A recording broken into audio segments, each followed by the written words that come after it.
మిత్రులకి జనసేన పార్టీ తరఫున కూటమి ప్రభుత్వం తరఫున ప్రత్యేక ధన్యవాదాలు తెలియజేసుకుంటూ ఈరోజు చంద్రగిరి నియోజకవర్గం తిరుపతి జిల్లా తిరుపతి రూరల్ మండలం ఓటేరు పంచాయతీ అవిలాల లెక్క ఉన్నటువంటి లెక్కదాఖలలో ఓటేరు చెరువు భూ ఆక్రమణకు గురవుతూ ఉంటే దానికోసం మేము ఈ ప్రెస్ మీట్ నిర్వహిస్తున్నాం. నిన్నటి రోజున సాక్షాత్తు శ్రీకాళహస్తి ఎమ్మెల్యే బొజ్జల సుధీర్ రెడ్డి గారు అసెంబ్లీలో రెవెన్యూ మినిస్టర్ మన గౌరవ ముఖ్యమంత్రి వర్యులు ఉప ముఖ్యమంత్రి పవన్ కళ్యాణ్ వర్యులు ఉండగా ఆ సభలో చెప్పారు. ఏమంటే కొన్ని సంవత్సరాలుగా వాళ్ళ నాన్నగారి కాడి నుంచి కూడా ఈ చెరువును కాపాడుకుంటూ వస్తున్నారు. ఎందుకురా అంటే మనం జనసేన పార్టీలో ఒక సిద్ధాంతం ఉంది, పర్యావరణాన్ని పరిరక్షించాలని. మేమెప్పుడు కూడా కానీ పవన్ కళ్యాణ్ గారి సిద్ధాంతాలకి జనసేన పార్టీ సిద్ధాంతాలకి కట్టుబడి ఉంటాం.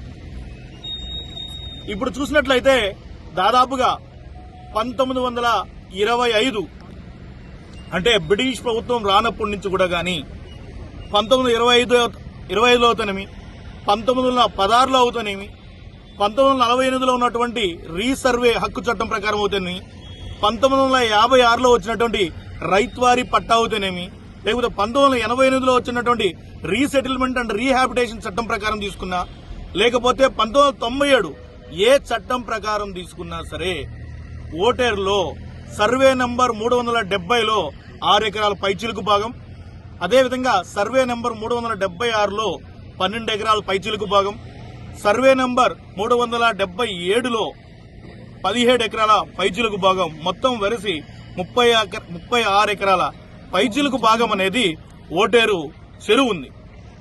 సో ఈ చెరువుని 2014లో మన ఒకనొక పీరియడ్ లో ఒక 1 మంత్ 2 మంత్ లో గవర్నర్ పాలన ఉంది.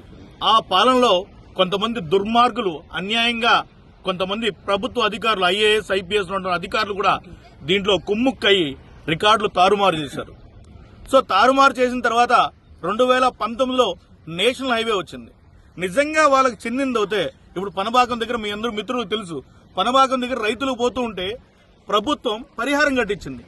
2019లో ఇలా పోతూ ఉంటే దారులకు పోతూ ఉంటే దానికి కట్టించినప్పుడు మీకు నిజంగా ఉంటే 2019లో మీకు నేషనల్ హైవే చట్ట ప్రకారం తీసుకున్నా సరే మీకు కట్టించండి. అది ఎంతో కొంత నష్టపరిహారం కట్టాల, ఏం చేయలే. 2014 నుంచి 2024 వరకు వైసీపీ హయాంలో ఉన్నటువంటి ఎమ్మెల్యే గారు కూడా ఉన్నప్పుడు ఇక్కడ ఏం జరగల. ఈరోజు కూటమి ప్రభుత్వం వచ్చింది, ఇది మంచి ప్రభుత్వం. మరి హైవేను ఆనుకొని ఉన్నటువంటి చెరువుకి రాత్రిలో ఈ విధంగా మట్టి తోలుతూ ఉంటే ప్రభుత్వ అధికారులు ఏం చేస్తున్నారు? గౌరవ కలెక్టర్ గారిని అడుగుతున్నా నేను, అదేవిధంగా ఎంఆర్పల్లి పోలీస్ స్టేషన్ సీఏ గారిని అడుగుతున్నా. కూటవేరు దూరంలో ఉంది, మీరు రాత్రిలో ఈ విధంగా మట్టి తోలుతూ ఉంటే ఏ విధంగా ఉంటారు? ఒక పేదోడు ఎత్తుకొచ్చి ఒక ట్రాక్టర్ మట్టి తోలుకుంటా ఉంటే పోయి దాన్ని అరెస్ట్ చేస్తారు, దాన్ని సీజ్ చేస్తారు, వాడిని ఇబ్బంది పెడతారు, ఫ్యామిలీని ఇబ్బంది పెడతారు. మరి ఇంత చేసేవాళ్ళు ఇంత చెరువుని ఇంత పబ్లిక్ గా హైవేకి నేషనల్ హైవేకి ఇదేమన్నా మారుమూల ప్రాంతంలో ఉందా? ఏ రాజకీయ నాయకుడు ఎత్తుకున్నా సరే, ఏ ప్రభుత్వ అధికారులు ఎత్తుకున్నా సరే, ఏ జ్యుడిషియల్ విభాగంలో ఉన్న వ్యక్తులు వచ్చినా సరే ఈ దారి నుంచి వచ్చేవాళ్ళు ప్రతి ఒక్కరు కనిపిస్తుంది. మరి మీకు కనిపించలేదా నేను అడుగుతున్నా. అదేవిధంగా కనీసం నేషనల్ హైవేకు కాంట్రాక్టర్ మొన్న చెప్తాడు, మనోహర్ నాకు నేషనల్ హైవేకి ఎర్రమడి దొరకట్లేదు కానీ రాత్రి చెడుగు పుడిపోతుంది అంటున్నారు. దీని వెనక ఎవరున్నారు? ఎందుకు ఈ విధంగా చేస్తున్నారు? ఇది కూటమి ప్రభుత్వం, మంచి ప్రభుత్వం అని విశ్వసిస్తున్నా. కూటమి ప్రభుత్వంలో ఎవరు తప్పు చేయడానికి అవగాహన లేదు, అవకాశము లేదు. ఇది ఎమ్మెల్యే గారికి కూడా చెడ్డ పేరు వస్తుంది. కాబట్టి మేమందరం కూడా గానీ అటువంటి చెడ్డ పేరు కూటమి ప్రభుత్వానికి రాకూడదని కూడా గానీ తెలియజేసుకుంటున్నాం. అదేవిధంగా నేను అడుగుతున్నా, ఎవరైతే కబ్జా చేస్తున్నారో వీళ్ళకి నిజంగా మీకుంటే రెవెన్యూ రికార్డ్ చేసే ROR లో గానీ, లేకపోతే మాన్యువల్ FMBలో గానీ, లేకపోతే ఏ రిజిస్టర్లో గానీ, లేకపోతే 10-1 గానీ, అడంగల్ గానీ, లేదా ఫెయిర్ అడంగల్ గానీ ఏ రెవెన్యూ రికార్డ్స్ ప్రకారం చూసినా సరే ఇది ఓన్లీ